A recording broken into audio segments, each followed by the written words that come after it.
energy.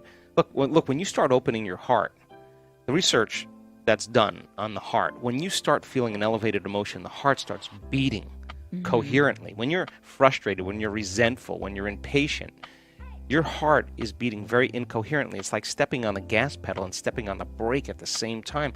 The heart's going to run, fight, or hide, and here you are sitting there with a smile on your face, and your body is going through all these chemical reactions. The heart is beating incoherently. When you start practicing moving energy back into your heart, start opening your heart, and it starts beating more coherently, it produces a measurable magnetic field that's up to 3 meters wide. Now, you're emitting a signal. That energy is frequency, and that frequency carries information, which means now that frequency can carry the thought of your health. It can carry the thought of your wealth. It's consistent with it.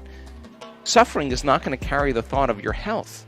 It's not the same frequency. It's a different frequency. It carries the thought of, I'm a victim, or my life's never going to change. That's the energy. So every thought has a frequency. So then, and they add up. They start creating form. So we've measured the energy in the room. We've actually done this. And we've taken 750 people, 1,000 people, and we've had them practice opening their hearts, elevating their energy. And then we have 40 people or 50 people sitting in the front of the room with their eyes closed wearing a heart rate monitor. And we say, okay, send the thought on that loving energy, on that elevated emotion, that their bodies be healed, that their lives be enriched, their dreams come true, that they have mystical moments. And just do it for 10 minutes. And all of those people sitting with their heart rate monitors, the majority of them, their hearts go into heart coherence at the exact same time, at the exact same day, in the exact same meditation. So they're receiving a frequency, and we are bound by an invisible field of energy. And what binds us, connects us, is love. That's what creates connection. Fear, prejudice, anger, hatred, violence, suffering, they create separation. That's when you draw from the field. You're drawing from your vital life force around your body, and you're turning it into chemistry. And the field around your body is shrinking. Now, you feel separate from everyone and everything, and when you feel more like matter and less like energy, you're going to try to force outcomes and try harder and fight for it more and manipulate and cheat or do whatever you compete, do whatever you have to do to get it, right? Because you're matter trying to change matter. When you start elevating your emotional state and you start broadcasting new information into the field, think about this. When there's a vibrational match between your energy and some potential in the quantum field, you don't go anywhere to get it. It starts being drawn to you. You're the magnet to your destiny.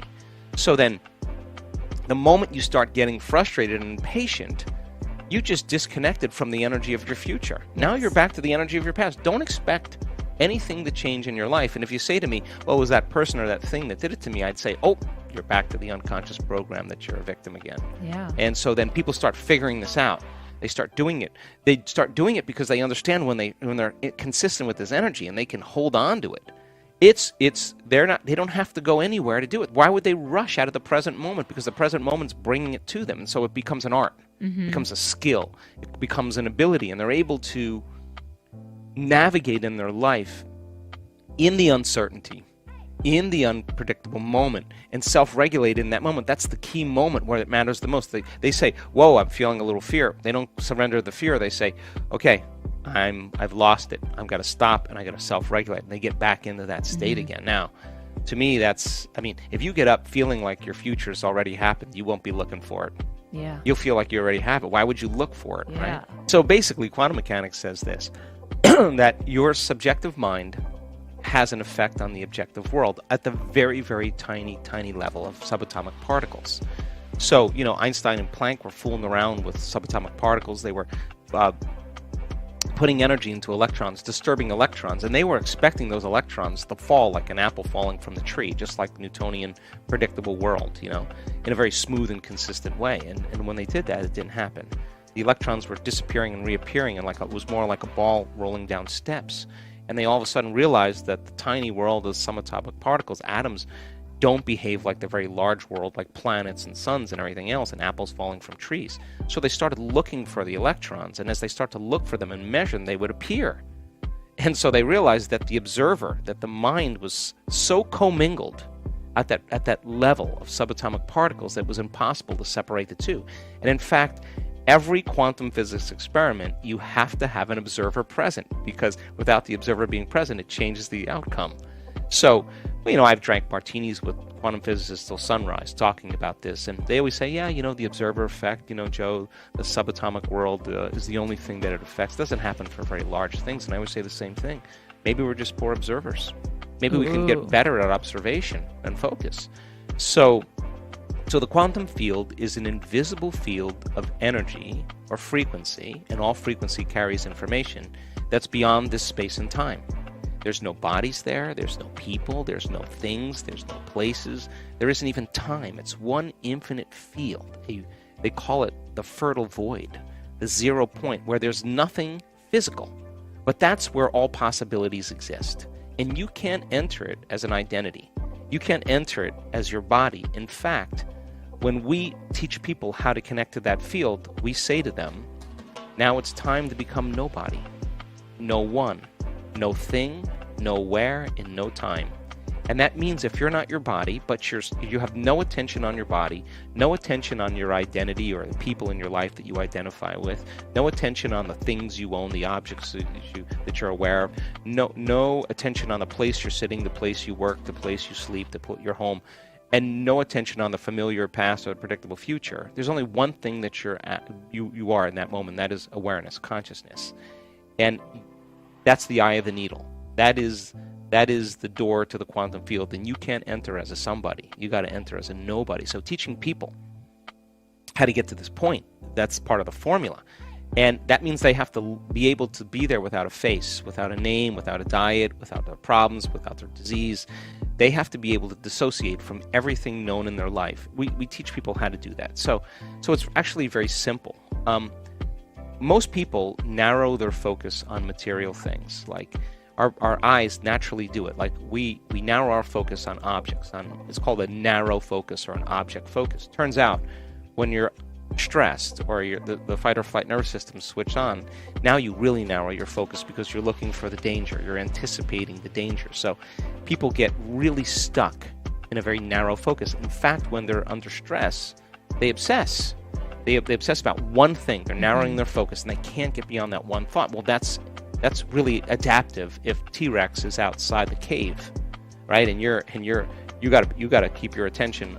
You got to stay aroused in order so you don't get eaten. Well, that becomes a habit.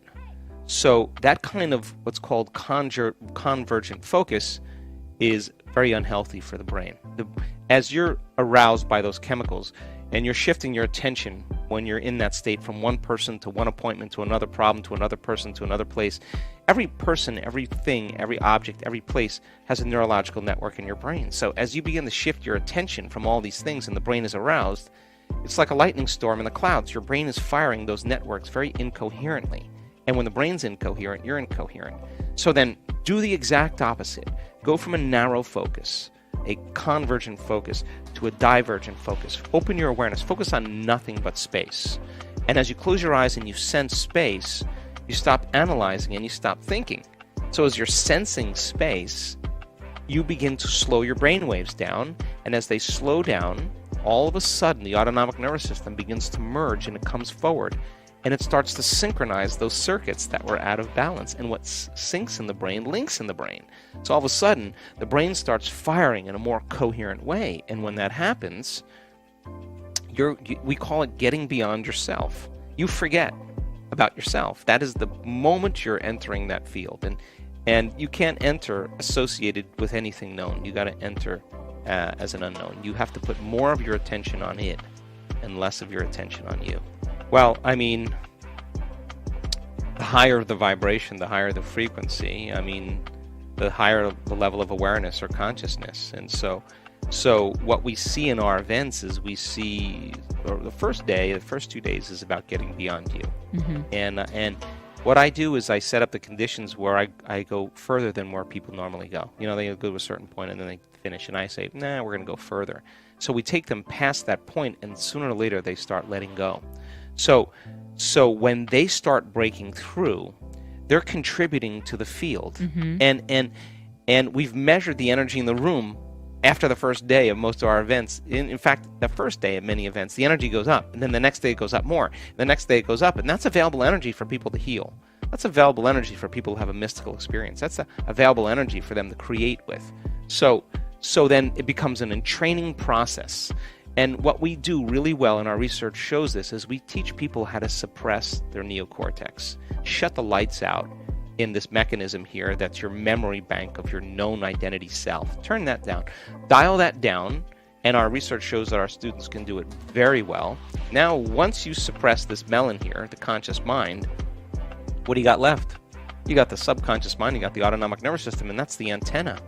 So when we see people doing this and they start in training, wow, they start having profound mystical experiences. They start, people start having very profound energetic moments, and they're influencing one another.